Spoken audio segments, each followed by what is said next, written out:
Hello there, Dr. Bechtel. Dr. Bechtel here. I hope you're doing well. I'm going to do a lecture now on mindfulness of speech. This is an important topic for everyone in terms of personal life and professional life. Speech can cause us many problems or do us great good if we are mindful. Mindfulness of speech, what is it? It's being present and intentional with our words. And it's speaking truthfully, kindly, and with purpose. Listening deeply before responding. Why does it matter to have mindful speech? Words shape relationships and reputations, and mindful speech will build trust and emotional safety. It reduces conflict and enhances understanding. And an important figure, Maya Angelou, who wrote, "People will forget what you said, people will forget what you did, but people will never forget how you made them feel." And I have to take that apart because, it says they'll forget what you said. Well, why am I telling you to use mindful speech? Because speech will make people feel. And they'll forget what you said, and they'll rely on their emotions. We all do. There are 3 gates of speech, and they are asking yourself before you speak, is it true? Is it necessary? Is it kind? I think about a good example of times when we don't always ask these 3 questions. We're driving down the road, someone cuts us off and screams away, and the first reaction is upset, and for whatever reason you just thought, well, that person is just rude and destructive, and they're causing an accident. You say all these things. But you don't know what's true for that person. Could be that they're racing to work to get there on time. Something happened and they have problems with their boss and need to get there timely. Maybe they're rushing to the hospital with their own illness or someone else's. So you can't assume that activity behind the person of driving like they are is really about anything at all, or even about you. Don't personalize it. So your initial reaction are these 3 questions if you stop and think about how you're going to react to that. Same thing is true in our reactions to speech of others. And so before we speak in response to others, or before we start a conversation with others, survey what you want to say and ask yourself these 3 questions. So there are common pitfalls to mindfulness of speech. And speaking impulsively or reactively, that's when we don't choose to stop and see the gap between our initial reaction to a situation or a person's words, or we're starting the conversation impulsively or reactively. Sarcasm and passive aggression. Sarcasm, gosh, you have to be so careful. People will believe how you made them feel before they realize that you were being sarcastic. It is something that I have been guilty of in the past, trying to fit in with people at work, and sometimes other people at work have really different relationships with others around them, and I might be in the same room, so maybe if I say something sarcastic, it'll make people laugh or something. I don't do that anymore. Passive aggression, that's when we just plant little seeds of you're wrong, I'm right, and I'm trying so hard. And I can think of an example. I had mentioned to someone under me that they needed to take a certain action. And we had a little conflict, and then later that person had a meeting that I was in, and there were just 3 comments made that were clearly passive-aggressive and related to our discussion. They weren't mean words, but they were passive aggressive. They were bringing these points up to, try to show that there was a reason or there was some accountability that wasn't theirs involved. It doesn't matter, but be careful about passive aggression. There's just no point. Be direct or don't say anything at all. A good friend, colleague of mine, she taught me these words: think it, don't say it. That's probably the best advice I've ever gotten, and I still think of it today, and I heard that from her 20 years ago. Another thing that happens when we're not mindful, or a pitfall that is, of mindfulness of speech, would be over-talking or interrupting. Just saying too much.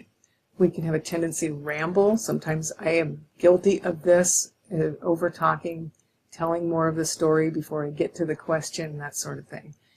Interrupting is something that irritates people. Happens to be one of those pet peeves of mine.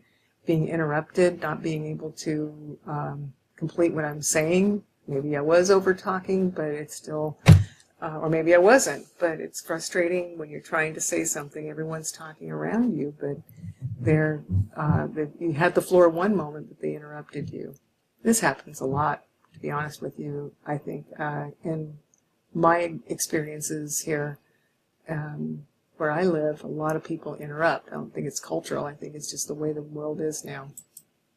All right, so how do we practice mindful speech? Get the gap. Step 1, pause. Step 1, pause.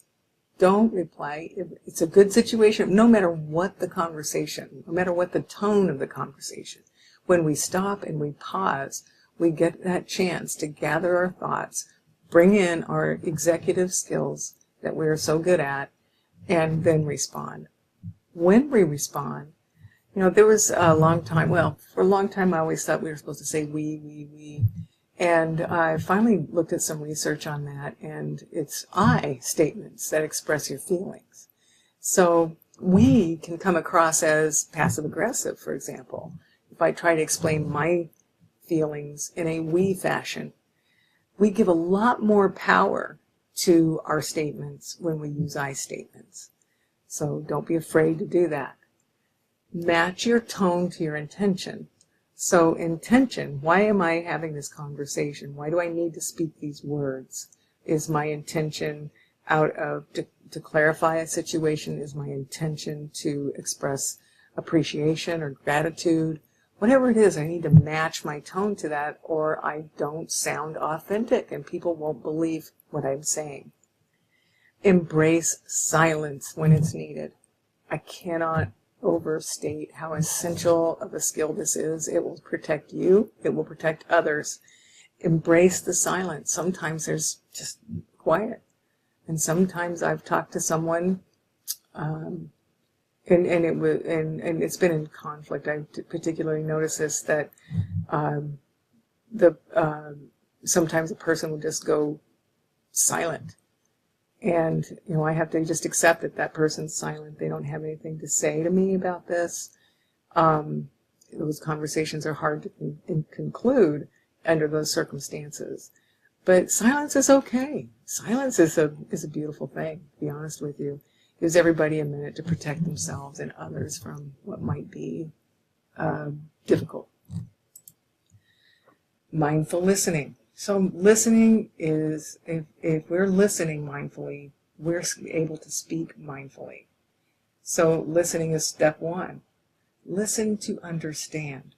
Don't be preparing your reply as you're listening.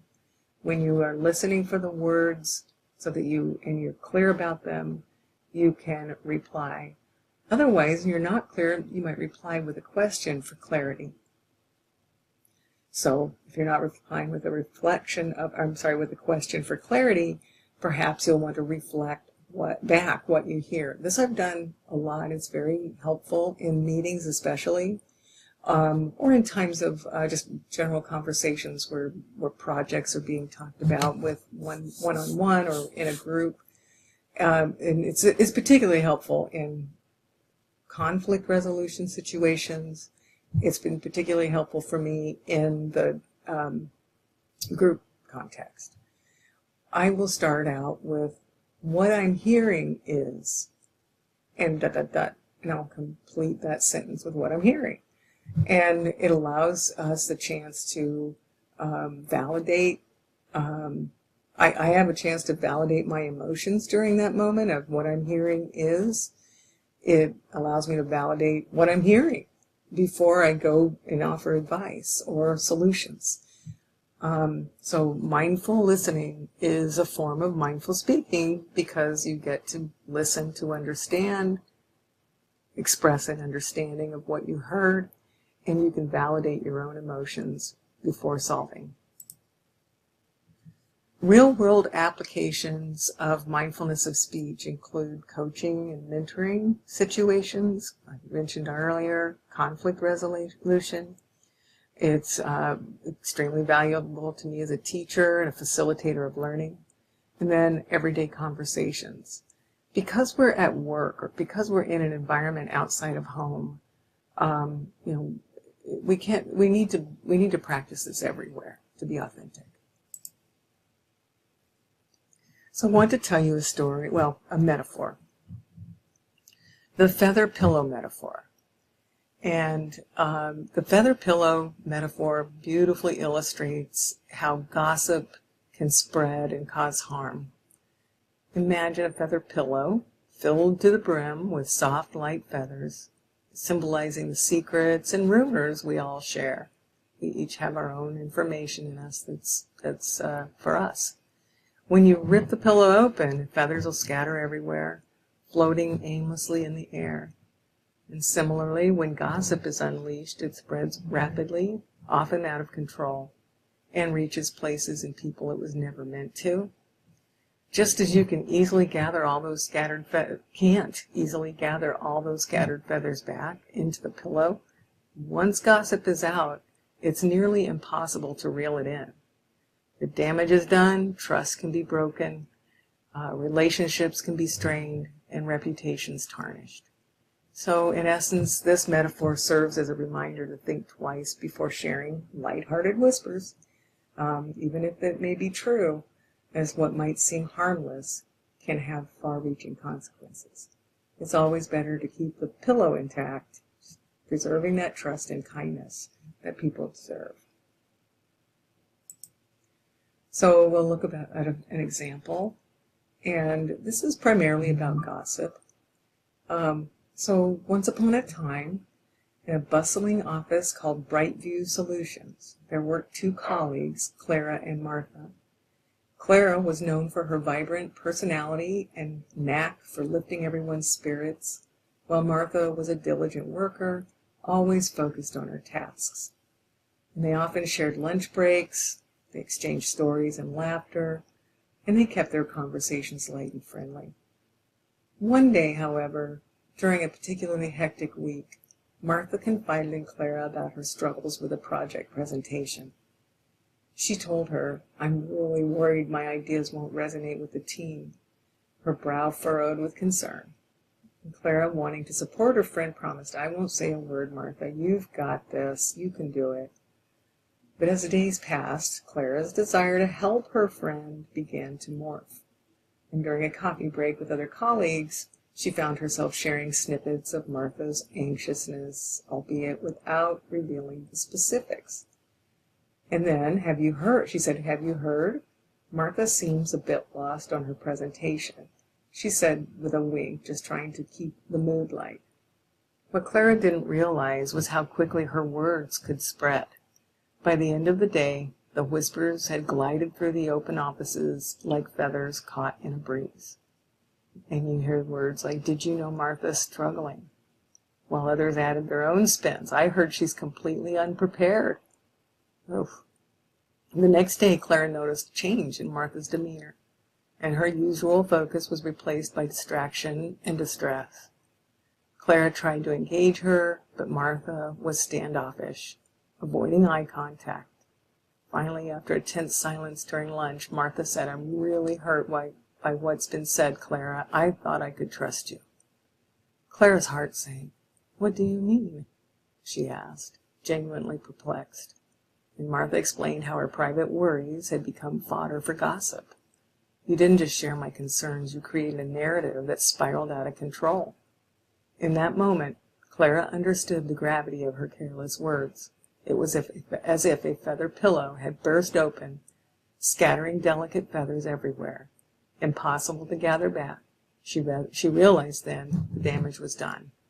The office buzz was thick with rumors, and Martha's reputation now was at stake. "I'm so sorry, Martha," Clara said, her voice trembling with regret. "I never meant to hurt you. It just slipped out." She felt the weight of her actions pressing down on her, knowing that trust, once broken, is hard to rebuild. "I believe you didn't mean it," Martha replied softly, her expression still pained. "But it hurts nonetheless. It's hard to work with people who are talking behind your back." Clara could see how deeply the gossip affected Martha, casting shadows over her confidence. Determined to make amends, Clara decided to take action. She gathered a small group of colleagues who had heard the rumors and addressed the issue directly. "I need to clarify something," she began, her voice steady but respectful. Martha never asked for opinions or discussions about her struggles. It was a private conversation that got out of hand. Let's support each other instead of tearing each other down. With each word, Clara felt lighter, as if she were gathering scattered feathers back into the pillow.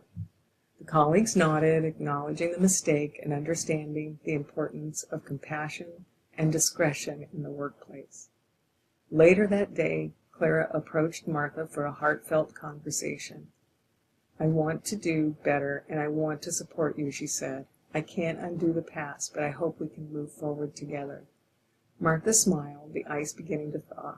"It'll take time, but I appreciate you addressing it. Let's work together on that presentation. I'd love your input." From then on, Clara and Martha forged an even stronger partnership. They supported one another through projects, sharing, and they shared thoughts rather than worries. And while the office environment was still busy, it gradually transformed into one filled with encouragement and understanding. The lesson of the feather pillow remained a poignant reminder within Brightview Solutions. Words are powerful, and it's essential to think before we speak. In the end, Clara and Martha created a workplace atmosphere built on trust, respect, and collaboration, proving that little kindness and understanding can go a long way. So that's a good story. And there are other stories that are much more brutal than that.